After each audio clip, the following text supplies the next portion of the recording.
You're listening to PetLifeRadio.com.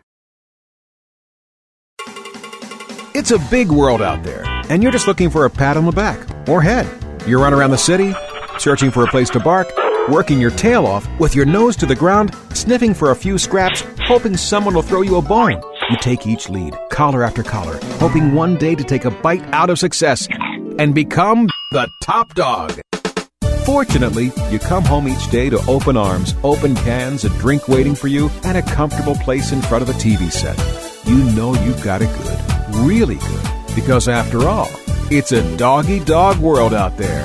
Pet Life Radio presents It's a Doggy Dog World with your host, pet expert and award-winning author Liz Palaika, and this week's co-hosts Kate Abbott and Petra Burke.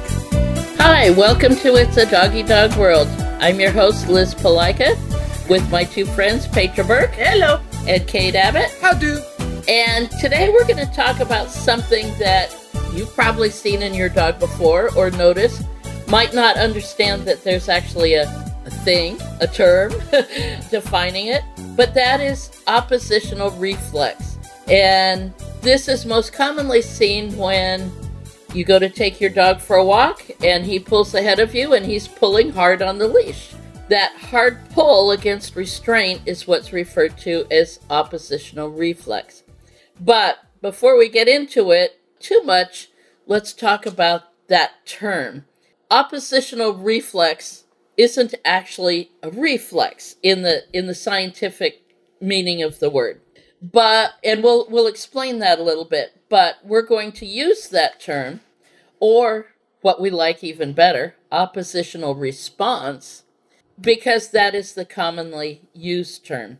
Sometimes when you're talking about things, whether there be behavior or anything else, the commonly used term isn't completely correct. But we're going to use it because that's what people understand. So let's talk a little bit about what is a reflex. Well, a reflex is an automatic response by the body to some stimulus. The doctor takes that little hammer and hits your knee and your foot kicks out. Right. And so one of the things about this not being a reflex is it's not 100% in all dogs. Right. So it's not just nerve response. And it can be trained, a dog can be trained not to do it. Right.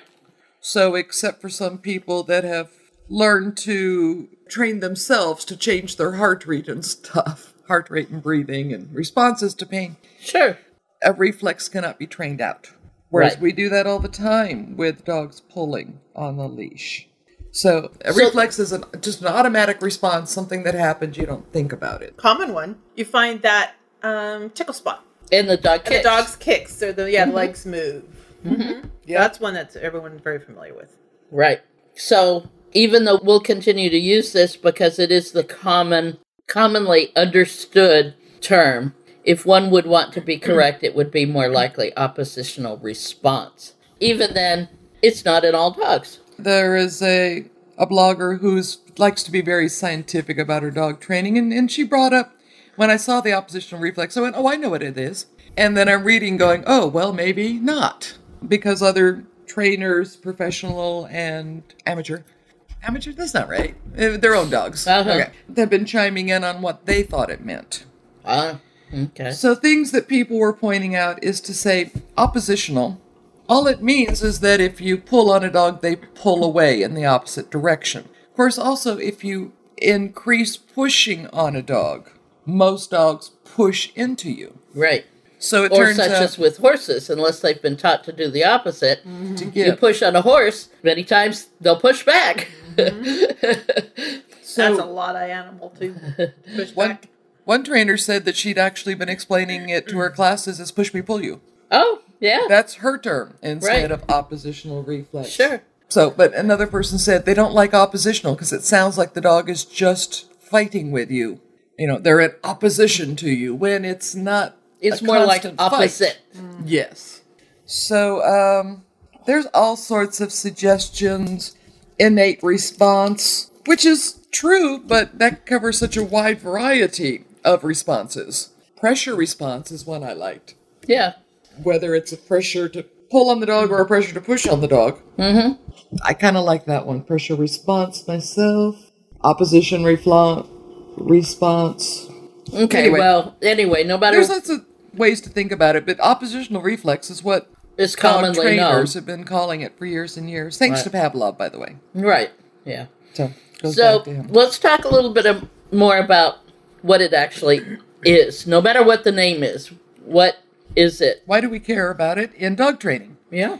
Well, there are times when you can use this to your benefit. So if you and your dog are into fly ball or agility, you can hold the dog back from the start line, even put pressure away from the course. And then when you release them, They're it's off as though like a rocket. Yeah, it's like you wound them up to get that extra good start. Like a slingshot. Yes. Mm-hmm. So you can use that for good. Mm-hmm. I've taught most of my dogs over the years to pull a wagon, to pull a cart. And I started initially with a pulling harness and a rope and a firewood log and teach them to lean into the harness and pull. Mm-hmm. So people that do sledding with their dogs or the urban counterpoint skijoring, is that how you say it? So skijoring is when they're pulling someone on a ski. Somebody that's skiing. Oh, but you're talking about the wheels? Oh, they Or carts or scooters, all sorts of... Anyway, there are things that you want the dog to pull. Mm-hmm. So you can use that. I want to say oppositional reflex. Pressure response. I'm going to start trying that out and see if I can. Pressure response in a good way, where we often see it used in a bad way in our classes in basic obedience is someone trying to shove their dog's butt down to teach them to sit. Right. And although we ask them not to do it before they get up, still every now and then someone gets frustrated. So the dangers is that the dog will push back. And then hurt each other. Yeah. And it can escalate. And they can truly be in opposition that way. And then the classic, the big bugaboo is the leash. Because teaching a puppy dog not to pull on the leash it's a big issue. It's one of the major reasons that people call me for private training, even though I try to get them into a group class. So there are other things that once it becomes habituated, it becomes habituated for the dog and the people. Right. How many people do we see that go, oh, that's just the way I take my dog for a walk? That's normal. That's the way it happens. Yeah, that's normal. For them, yes. Yeah. And it keeps building that's a habit. And we see so many dogs who think that the only way they can walk is if the leash is tight. And if you loosen the leash, put some slack in the leash, say if one of us takes the dog to demonstrate, put slack in the leash, the dog has no idea how to respond until he moves away enough to have pressure on the leash. Right. As far as they're concerned, life is on a tight lead, which we don't want. The dangers to the dog, the dangers to the dog owner, both of them hurting themselves. And there's no communication going on there. It's just strictly tight leash. This is how we do it. And they get lost when you put slack in the leash. And, they don't. And so often we see again is the dog is pulling and the person's, hey, slack it up, whatever. And then there is slack in the leash for whatever reason, and the person shuts up. So there's no positive reward for the dog to keep the slack. To not pull, yes. Right. Mm-hmm. To keep the slack. And everything exciting is beyond the leash. That smell over there under that bush. Mm-hmm. Or the rabbit that ran across the path 20 yards ahead. Mm-hmm. And even with my terrier, I know that I was experimenting a couple of days ago, walking just him without my old man. His preferred pace is pretty sprightly. Mm-hmm. So walking with me and my old dog really makes him go, But when I decided I would pace him and let him step out, wow. Yeah. We got a good power walk going there. I was going to say. Gotta get in there. I wish I'd had a camera. I know. Yeah. Here goes Kate. Whee! Just trying to look at it a little bit from his point of view as, I was dawdling all the time. Oh, it's not like the dog doesn't get a chance to run. I know. I mean, But Petra's and my dogs, their preferred mode would be very fast, very too. fast. But Very fast. I'm sorry, I couldn't do that when I was 20. But, right at that moment, we were dawdling. And as a side note, when I walked with Walter, who I spent a long time making sure that he would walk nicely on a leash, now that he's an old man and he's lost the vision in his one eye. And probably some in the other, too. Probably some in the other. I mean, one is completely, the other, who knows. Under a lot of circumstances on a walk now, he's starting to put just a bit of pressure on it, even if he's walking next to me. He wants the guide dog. Yep. So he's using the guide person. The guide person. So he's Kate is person. Walter's guide dog. But I'm his white cane, as it were. So he's using that leash. That's another example of using that pressure response or whatever, the oppositional reflex, is guide dogs do maintain pressure on the harness and the leash to keep in constant communication with the person holding the handle of the harness. At a pretty good pace, too. And most of the time they walk at a pretty good pace. Yeah, because you want a definitive, when the dog is pulling like a guide dog, you want constant definitive, we are going this way. Right. You want constant communication. Which is what my boy is starting to, and at first I didn't understand what he was doing, and I was, okay, it's a little walk around town, I'll give him a little more leash. But he still kept leaning into it. And then I realized, if I just kept the length between us constant, he would just lean into it just a little bit, just sideways. And then I could see him in the store windows, perked up his whole demeanor perked up. Okay, I know where you are now. Perk. Well, considering the fact he's lost a considerable amount of vision and a considerable amount of hearing, walking down I feel. a city, walking down a city sidewalk, especially if there's other people and or dogs there, is probably a little frightening. Yep. So his version of is feeling you. Yeah. At least tight to feel where you are. That comfort. And ironically, I kept loosening it up, and he would be like, "No, I don't know where I'm going." So anyway, just knowing that it's there, and then you can use it for good or for evil. No, not for evil, but know about it. So one way is to start by making the loose leash a fun, rewarding event. Yes. So even if you just take 3 steps with the loose leash and make a big deal about it.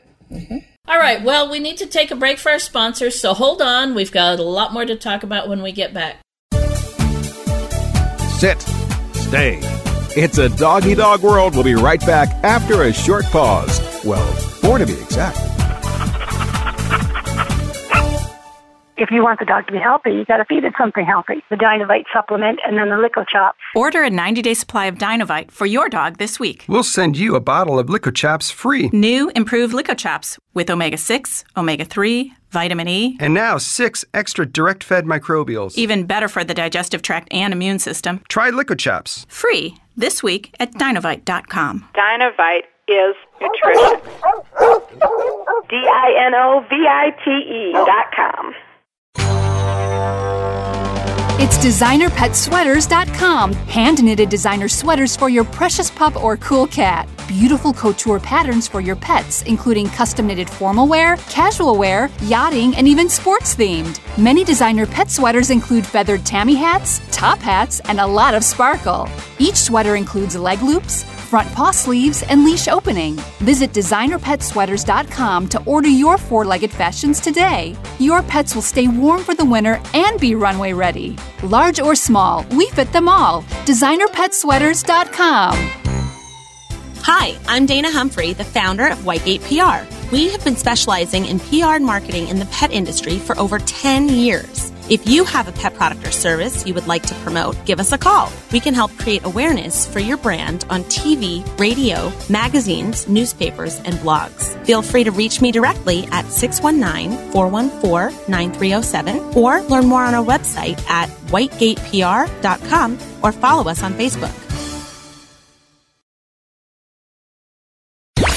Let's talk pets. Let's talk pets On Pet Life Radio. Pet Life Radio. PetLifeRadio.com. We know you're begging for more. So back to It's a Doggy Dog World with your fetching hosts, Liz Palika, and this week's co-hosts, Kate Abbott and Petra Burke. Welcome back to It's a Doggy Dog World. This is your host, Liz Palika, with my good friends, Petra Burke and Kate Abbott. One of the exercises that we use sometimes in puppy class is when the puppy pulls ahead and tightens that leash, we have the owner back up and happy voice and treat. And when the puppy follows on the loose leash, praise and reward. All good things happen on a loose leash. Tell the puppy how wonderful. Then if he dashes past or dashes to the end of the leash again, back up again. Put that slack in the leash and praise and reward. So let's break that down. When the puppy gets to the end of the leash, then that's the maximum pressure unless they really dig in. Right. And then by you backing away, you're superimposing the desire to follow movement. Right. That cancels out the desire to pull on the leash. Right. Right. And then you reward that. Right. So because when the puppy's turning to follow you, what we do not want the owners to do is reel the leash in tight. Right. Let the puppy follow you on a loose leash. Praise, encourage him to follow you, have a treat. Even if you need to put the treat in front of the puppy's nose a little bit to encourage him to follow you faster or come into you faster, and then reward that loose leash. So creating with voice and treats and body movement an alternative path. Right. The path of righteousness. Right. There you go. The open door. And we've used it on some adult dogs in our basic class too on occasion, but the adult dogs sometimes aren't as eager to leave whatever smells good to follow mom or dad backwards. Right. And we don't want it to turn it into a tug-of-war. So this particular exercise is better with the puppies. And knowing the temperament of the dog, as any training technique has to be modified for the dog. So you get the big, I'll throw myself to the end and I don't care. And the dogs will get up on their back legs and front feet flailing. Yeah, I will pull. Mm-hmm. They could care less what you're doing behind them. Mm-hmm. Right. And we'll keep pulling. So in that case, we might have to do a bit of a pop to break them out of that focus pressure response. Yeah. Or that oppositional focus. reflex. Yeah. They get so caught in that one path. Okay, weird analogy. So if habits are like the groove on an old-fashioned record, if you just keep pulling back on the leash, then the needle stays in that same groove. And it gets deeper and deeper. It becomes a better worn path. Sometimes if you just knock the record player a little bit. It goes pop and goes to another groove. Get the needle to play a new song. There you go. How's that? Or get the DJ who's going, oh, yeah. Okay, not my best analogy. But that's to pop them over into a new pathway, and then you've got to reward for that. So the dog, we started a new class this past Saturday, and there was a dog in the front that was anxious, and he was just wanting to climb up and sit on his dad's head, which is not something you want a golden retriever mix to be doing. Right, the big dog. And not only was mom and dad not able to hear what Liz was saying, but the rest of the class was getting distracted too. Mm-hmm. So I asked if I could take him off to the side and work him a little bit, and they're sort of like, yes, take them. So once he wanted to just pull me around wildly from one sense to another. I don't know what he was smelling or if he was just looking for an escape, but he was just going bang, bang, bang to all corners of the compass. And it took a while for him to start actually going, oh, wait, you're saying something, not only verbally, but also with the leash.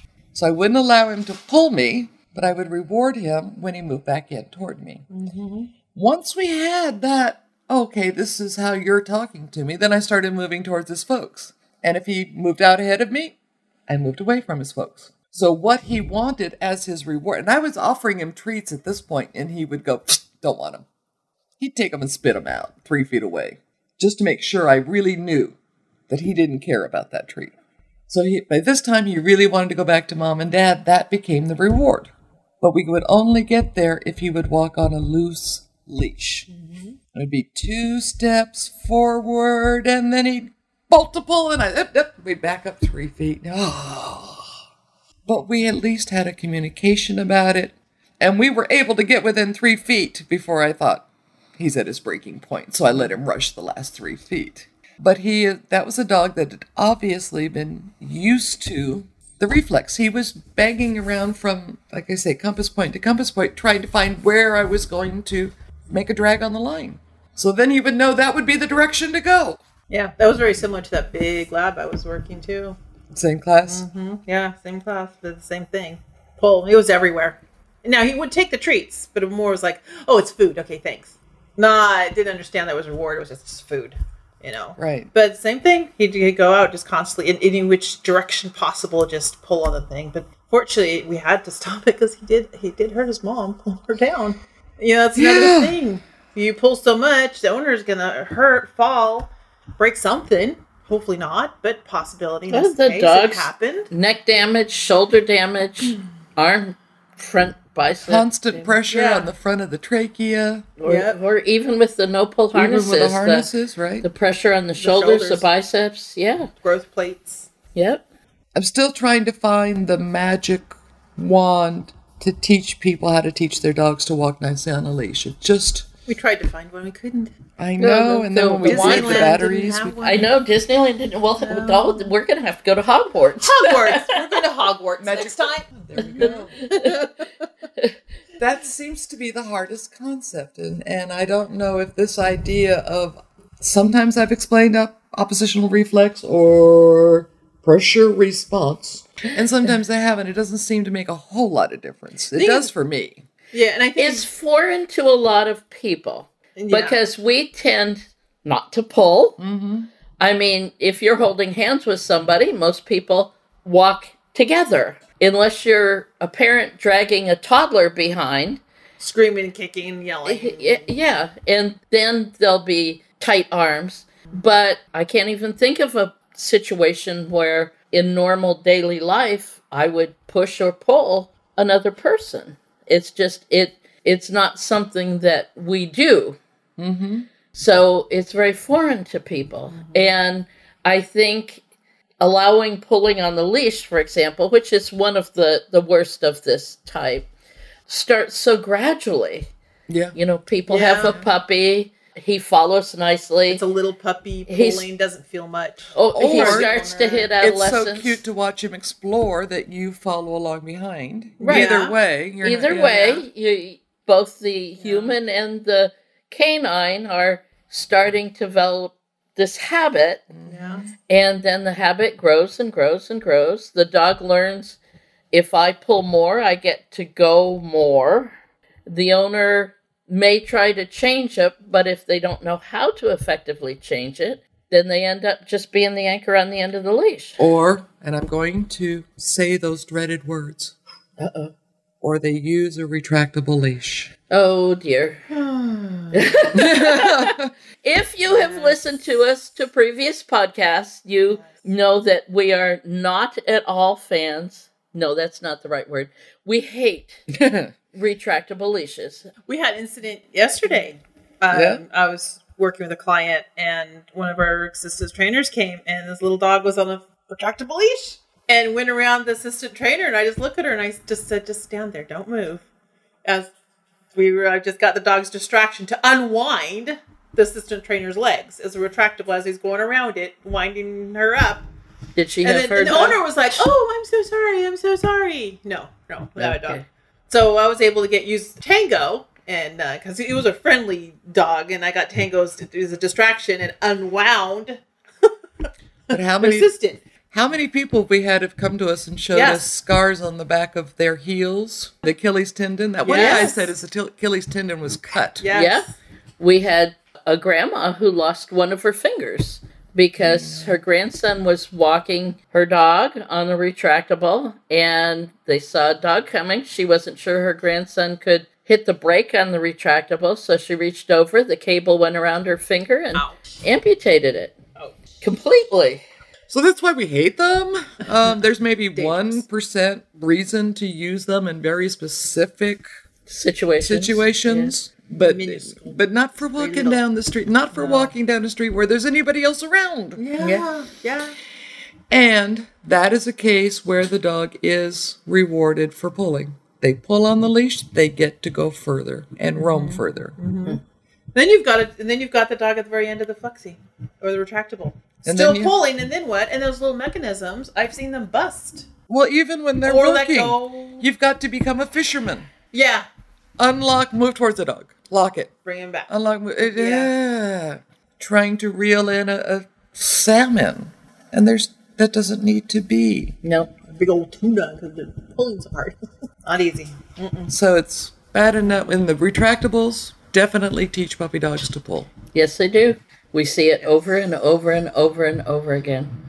And I will just say it drives me crazy to see something like a retractable put on something like a prong collar. Oh, Because yeah. there's totally different goals. You know, one to teach the dog not to pull, the other one to say, yeah, pull, it's fun. I don't think that's fair at all. No. And psycho. But okay, I digressed. But walking nicely on a leash is not that hard.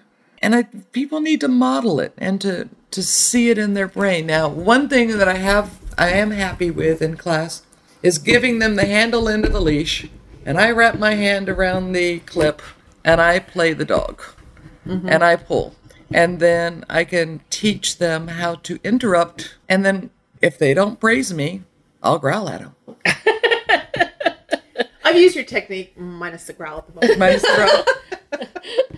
But I do give them an attaboy when they do a nice siddle. And then turn it around and say, okay, now you pull away from me. Now, this is what I felt you doing. Tug, or just pull. Right. And this is another way to do it. Feel the difference. So putting some kinetic, is that the right term? Kinetic teaching muscle memory into it. That does seem to be the best way. So don't allow yourself or your puppy dog to develop this bad habit. And if you do, it can still be changed. The old dog can learn new tricks. And if humans are motivated enough, they can do it too. Agreed. There. That's Agreed. my motto. There's my rah-rah. Go out there and teach loose leash walking. All right, so hopefully we've given you something to think about. And the next time you take your dog for a walk, just try to watch what you're both doing. Think about it and see what you can do to make some changes. So that's it from us this time. We hope to see you again on our next podcast. Bye-bye. Bye-bye. Bye-bye. Having a rough day? Longing for the dog days of summer? Think your fun furry friend lives a dog's life? Well, find out everything you're begging to know as Pet Life Radio presents It's a Doggy Dog World with pet expert and award-winning author Liz Palaika. Every dog has his day, and you'll find out how to make your dog's day fun and rewarding every week on demand, only on PetLifeRadio.com.